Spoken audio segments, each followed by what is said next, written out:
Se não nos apegarmos aos detalhes quase soltos do episódio, Invasão Secreta enquanto experiência falhará. Invasão Secreta episódio 1 da minissérie da Marvel que tem Nick Fury e companhia tentando impedir uma ameaça global vinda dos Skrulls. Os Skrulls estão entre os terráqueos e não sabemos mais o que é e o que deixa de ser, nesse caso, humano. Vou comentar o episódio com spoilers. Caso queira, tem um vídeo sem spoilers aqui na descrição, né? Um linkzinho que te leva lá para as minhas primeiras impressões que eu fiz antes do lançamento da série. Lá eu comento melhor o panorama geral dessa história e a sua abordagem como um todo. Isto dito, vamos lá ao que interessa.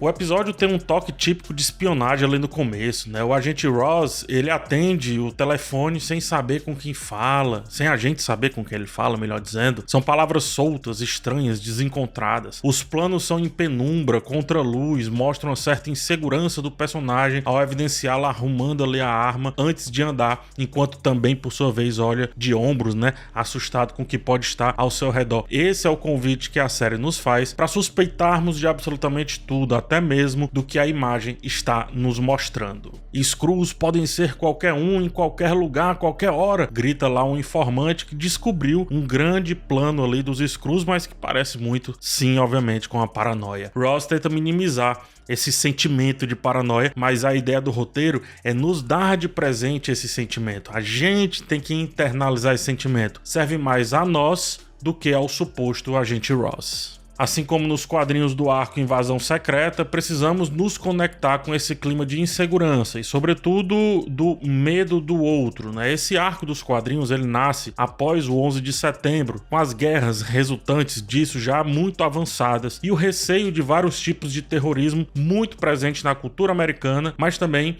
pelo mundo. A Europa também abraça esse medo do outro, um medo que já foi vivido em outras épocas, como por exemplo no medievo, quando se falava diferente, era bárbaro, era invasor, né? Vamos expulsar. No desenrolar, fruto de uma perseguição agora de Maria Hill e Talos, Ross morre e descobrimos que ele é um Skrull. A partir dessa organização inicial, o roteiro nos solicita que a gente faça sempre a mesma pergunta para todo mundo que aparecer em cena. Esse bicho aí é Skrull ou é humano? O funcionamento das tramas que se seguirão passarão inseparavelmente por isso. Por isso e por um Nick Fury no mínimo diferente.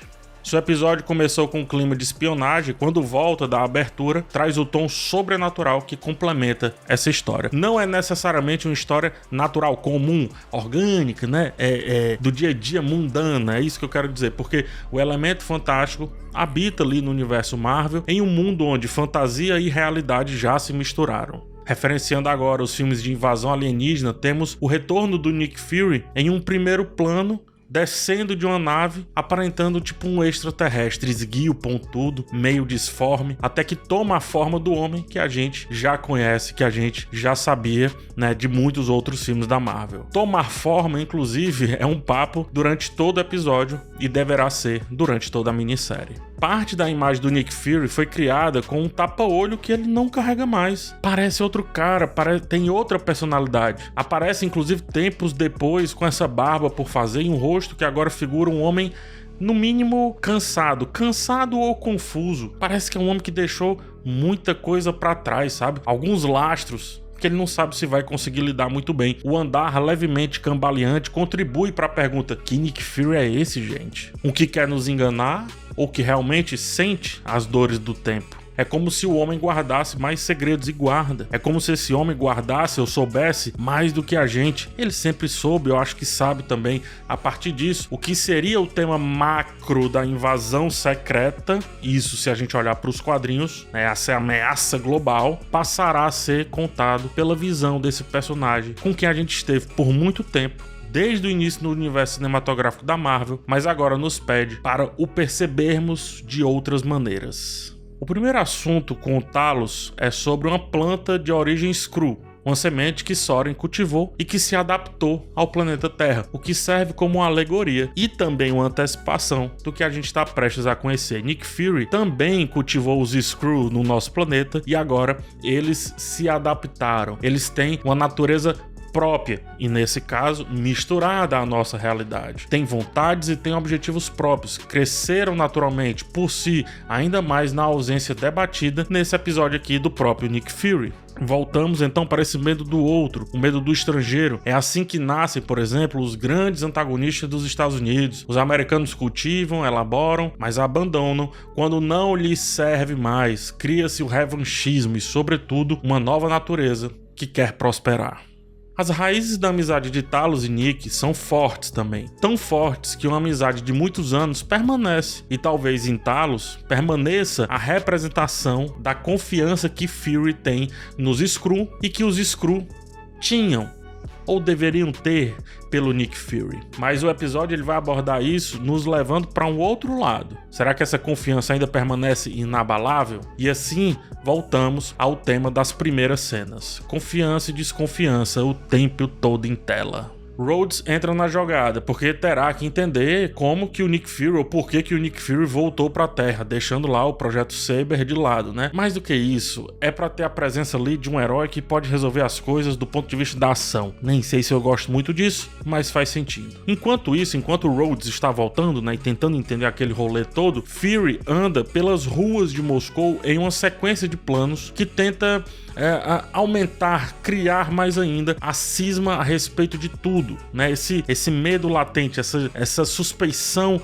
latente, como também fazem, por exemplo, Fury se sentir na pele do outro, na pele desse estranho, na pele desse estrangeiro. Ele, como sendo um negro, né, é observado por onde passa, ali na Rússia, trazendo uma certa sensação de paranoia ao episódio, mas também um embate cultural.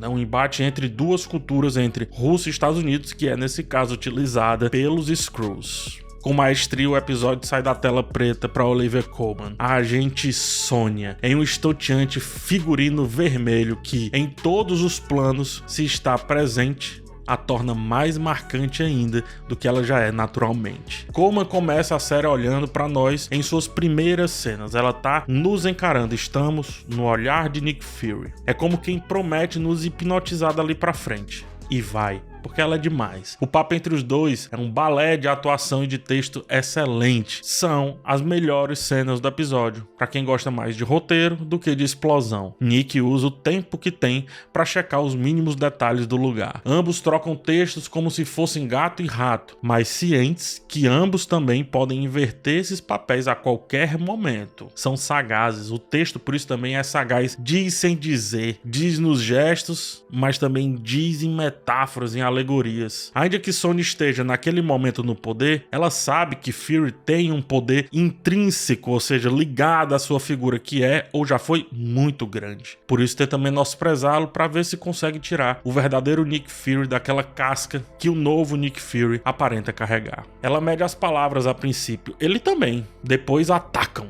A música vem de uma vitrola velha, nos contando que naquele momento falaremos com a velha guarda daquele mundo, com esses personagens que já viveram muitas tensões, diversas guerras frias, algumas guerras frias que nem chegaram direito à mídia. Os vários relógios na parede são, além de relíquias, o simbolismo que o tempo corre pelas mãos daqueles dois, de uma maneira diferente de nós, os mortais. Afinal, para nós um relógio já basta, para aquela personagem não, são vários relógios. Posso ter recebido você na minha casa, mas ainda não o perdoei por ter destruído meu flat caríssimo. Por isso, hoje você terá uma vodka barata, diz aqui a Sônia, desafiando, cobrando e debochando tudo ao mesmo tempo desse novo Nick Fury. Tudo em uma frase só.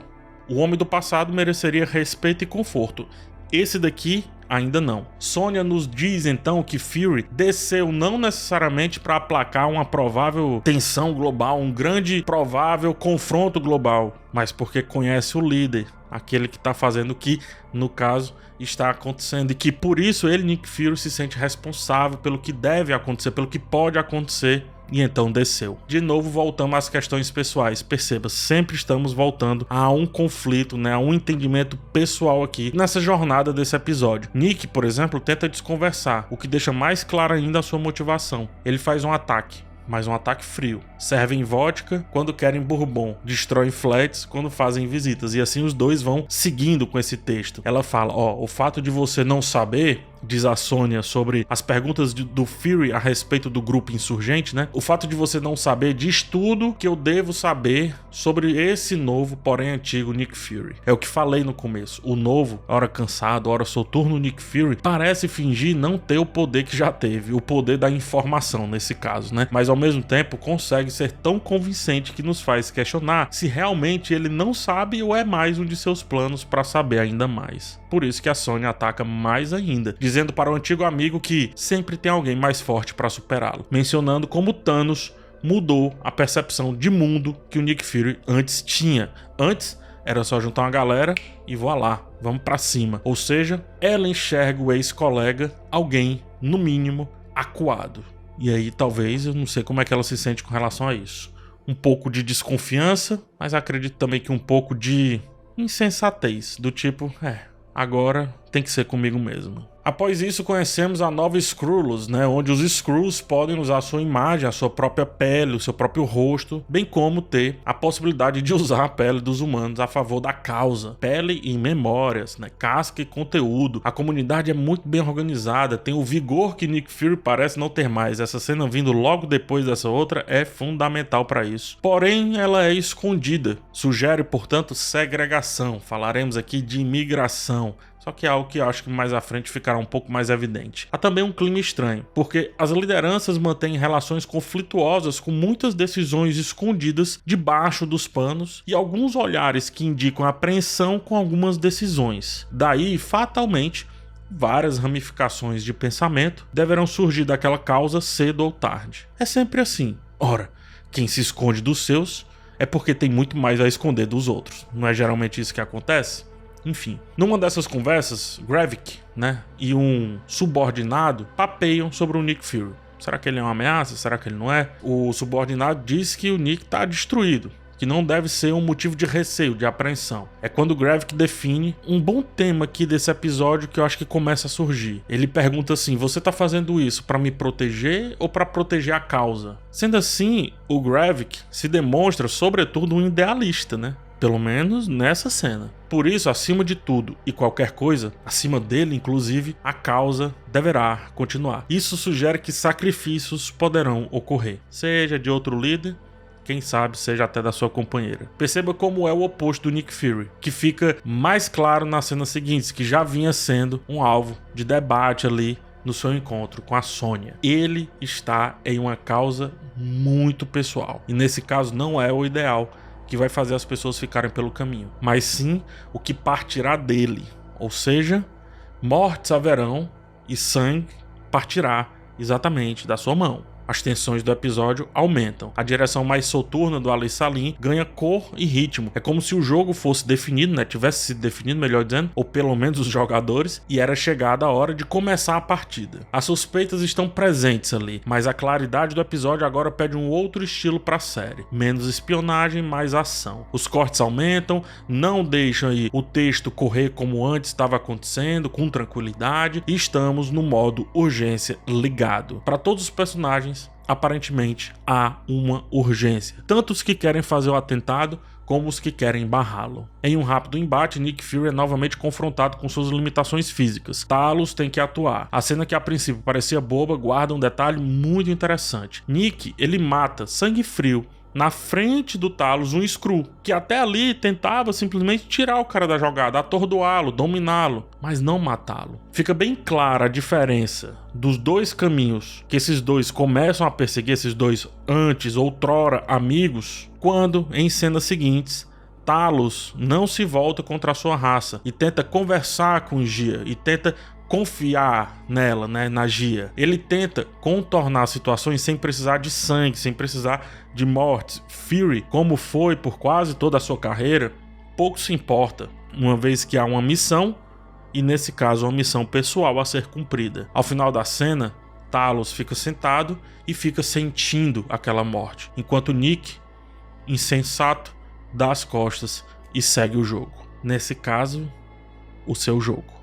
Talos é enganado, é fato. Faça esse seu modo de agir, a Gia utiliza, né, a seu favor. Acho que mais do que enganar Talos, Gia o usou contra Nick e a favor da causa. Esse é o grande lance, a favor da causa. Ainda que o episódio tenha algumas cenas que talvez coloquem essa personagem num certo caminho de descrença de como a causa está sendo levada, ali naquele momento, né, nesse episódio, não é bem por aí. Vai ser difícil Talos se explicar para os seus, bem como será muito difícil Nick também se posicionar diante dos antigos amigos, e esse é um excelente conflito para esse começo de temporada. Se eles vão seguir com isso ou não, são outros 500. Ao tornar a história pessoal ali pro Fury, né? Olhando do ponto de vista do Fury, como eu falei anteriormente, isso acaba fazendo o mesmo para com todos os personagens envolvidos, seja Talos, a personagem da Emilia Clarke, né, Jaya, ou o próprio antagonista. Maria Hill, em meio a isso tudo, é um dano colateral que pouco Nick Fury sente. Essa é a verdade. Ele sente muito pouco esse dano. Faz ali um mise-en-scène e tudo, mas tem algo estranho, o que é outro indício de que ele tá bem mais preocupado com o fim da missão do que com o caminho da missão. A morte é sugerida, é importante dizer, porque é assim que devemos lidar com esse episódio e com essa série. Tudo precisa ser aceito como incerto. É como a cena que o Gravik passeia na frente do Nick ali, né, naquela praça, e muda de forma antes do atentado ocorrer. Deve ser como toda essa sequência das bolsas e das bombas foi construída, ou seja, uma sequência confusa, entrecortada, fragmentada e sem nos permitir perceber o todo com alguma clareza. Nem tudo que estamos vendo aqui é como será, e nem tudo que for daqui para frente pode ser aceito com extrema exatidão. Esse é o ponto. Se abraçarmos o exato, não tem invasão secreta funcionando. Se não nos apegarmos aos detalhes quase soltos do episódio, invasão secreta enquanto experiência falhará. A gente precisa também entrar um pouquinho nesse jogo, nessa espionagem, nessa dubiedade. Senão, tempo perdido. Deles, mas nosso também de certa forma. Muito obrigado por ter chegado até o final desse vídeo. Deixa agora o seu like, caso não tenha ainda feito isso, né? Cogite se inscrever no canal. Um forte abraço em vocês. Até a próxima oportunidade e tchau.